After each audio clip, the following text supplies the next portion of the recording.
এই কানে বসে পড়লাম, গাবলাটাকে ধুয়ে ফেলে দিলাম, আবার জল নিচ্ছি, গাবলাটাকে সরিয়ে নিয়ে আসলাম। এবার বাটিটাকে নিয়ে বাটিটাকে ধুয়ে জলটাকে ফেলে দিলাম, বটিটাকে সরিয়ে নিলাম, বটিটাকে ঠিক করে এবার মেরিয়ে দিলাম।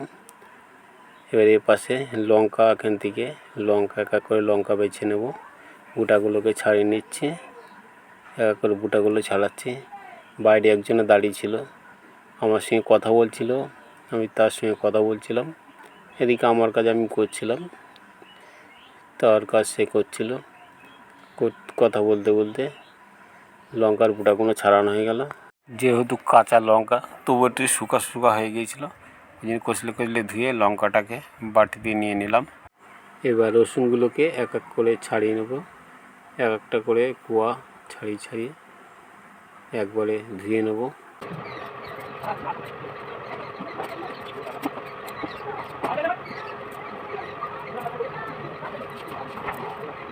রসুন ছাড়ানো হয়ে গেল, রসুনটাকে ধুয়ে বাটিতে রেখে দিলাম।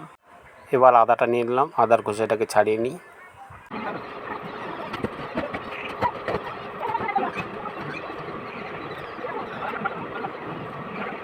আদার খোসা ছাড়ানো গেলে আদাটাকে ধুয়ে আদা কুচিয়ে নিই। আদা কুচানো হয়ে গেছে, আদাটাকে ধুয়ে বাটিতে নিয়ে নিলাম।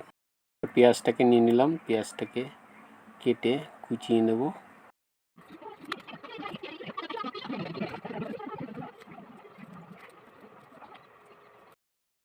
পেঁয়াজ কুচানো হয়ে গেল, বাটিতে নিয়ে নিলাম। এবার আলুটাকে নিয়ে আলুর খোসাটাকে ছাড়িয়ে নিই।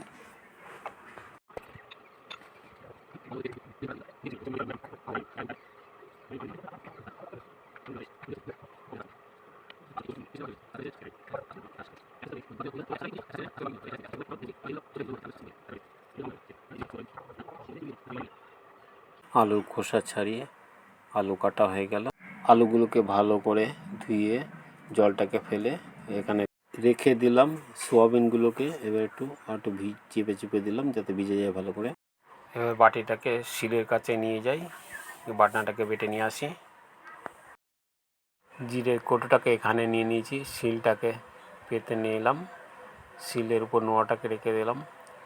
এবার সামনে থেকে জলের গাবলাটাকে নিয়ে আসি, জলের গাবলাটা নিয়ে ভিতরে চলে আসলাম, এপাশে রেখে দিই। গাবলাটাকে এপাশ থেকে সরিয়ে নেবো, ভালো দেখা যাচ্ছে না। শিলটাকে ধুয়ে নিয়ে গাবলাটাকে ওই পাশে দেবো, শিলে জল দিয়ে দিলাম। আগে নোড়াটাকে ভালো করে ধুয়ে নিই, নোড়াটাকে ভালো করে ডলে ডলে ধুচ্ছি। নোড়াটাকে আবার জল দিয়ে দিলাম, ভালো করে ধুয়ে নিলাম। নোড়াটা ধোয়া হয়ে গেল, শিলটাকে ডলে ডলে ডলে ডলে ধুচ্ছি, শিলটাকে ভালো করে ডলে ডলে এটাকে ধুয়ে নিলাম। এর পাশে জল দেবো, জল দিলে উঁচু জায়গাতে নিচে পড়ে যাবে, এটা পরিষ্কার হয়ে যাবে। শিলটা ধোয়া হয়ে গেল। এবার জিরের কৌটোটাকে নিয়ে আসে, জিরেটাকে নিয়ে নিচ্ছি স্বাদ মতন, জিরেটা স্বাদ মতন নেওয়া হয়ে গেল। এবার জিরের কৌটোটাকে পাশে ছড়িয়ে দিলাম, দিয়ে এবার মশলা বাটা শুরু করে দিলাম। আগে জিরেটাকে বেটে নিই, তারপরে আদা পেঁয়াজ রসুন এগুলোকে বাটবো। No, no, no, no.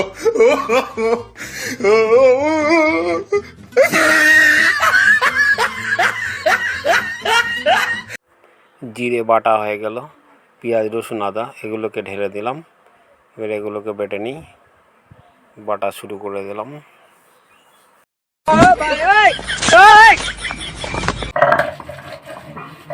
মশলা বাটা হয়ে গেল, মশলাটাকে তুলে দিলাম।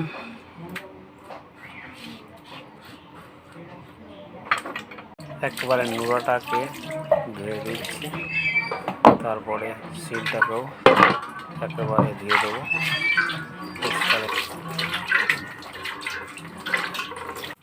শিলটা ধোয়া হলো, গায়ে হেলান দিয়ে দিলাম। এবার একবারে নিচেটাকে জল দিয়ে ধুয়ে পরিষ্কার করে দেবো, জায়গাটা একবারে পরিষ্কার হয়ে গেল। হ্যালো বন্ধুরা, আমার জিনিসপত্রের জায়গা কেমন লাগে একটু কমেন্টে জানাবেন, তাহলে আমার খুব ভালো লাগবে, শুনেও ভালো লাগবে, আনন্দ পাবো। দেখুন এক বলে জায়গাটাকে পুরো পরিষ্কার করে মুছে নেতা দিয়ে মুছে নিয়ে নেব, বোঝাই যাবে না যে এই জায়গাটায় একটা কাজ করেছে। এখানে জায়গা পরিষ্কার করে মশলা বাটি আর জিরে গুঁড়োটাকে নিয়ে ওখানে চলে গেলাম। দেখুন এখানে সব গোছগাছ করে নিয়েছি, মশলা বাটা হয়ে গেছে, কাটা করে সব কমপ্লিট করা হয়ে গেছে। এবার উনুনের কাছে চলে যাব। দেখুন বন্ধুরা, ওপাশে ভাতের হাঁড়ি চাপিয়ে দিয়েছি, এপাশে কড়া চাপিয়ে দিয়েছি। এবার উনুনটাকে ধরিয়ে দেবো। কালকে নদীর পাড় থেকে যে তালের পাতাগুলো কেটে এনেছিলাম সেই পাতা দিয়ে রান্না হবে। পাতাগুলো ধরিয়ে দিলাম, উনুনের ভিতরে দিয়ে দিলাম, তেলটাকে কড়াইতে দিয়ে দিলাম। তেল গরম হয়ে গেছে, সয়াবিনগুলোকে তেলে ছেড়ে দিলাম।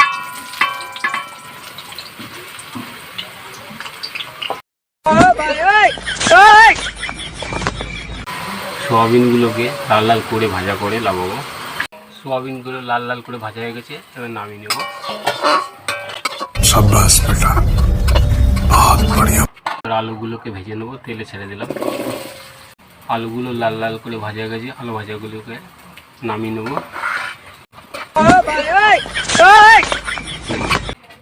তেজপাতা লঙ্কা নিচ্ছি, এগুলোকে তেলে ছেড়ে দেবো। তেজপাতা দিয়ে দিলাম, গোটা দুটো শুকনো লঙ্কা দুভাগ করে দিয়ে দিলাম। আবার উনুনের মধ্যে পাতাগুলোকে দিয়ে দিই, উনুনটা লিবে যাচ্ছে না এলে। শুকনো লঙ্কা তেজপাতাগুলোকে একটু লাল লাল করে ভেজে তারপরে মশলাটাকে দেবো। শুকনো লঙ্কা তেজপাতা লাল লাল করে ভাজা হয়ে গেছে, এবার লবণ চিনি হলুদ দিয়ে দিলাম। এবার মশলা বাটাটাকে দিয়ে দিলাম।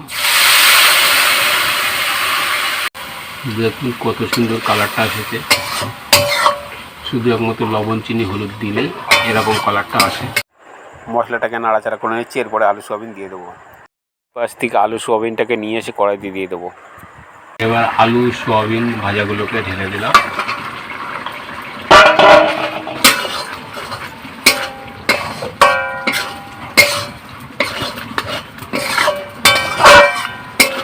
উনুনের ভিতর জাল ফুরিয়ে গেছে, আবার পাতা দিয়ে দিই কটা, তা নাহলে উনুনটা লিবে যাবে। এদিকে একটু নাড়াচাড়া করে দিলাম।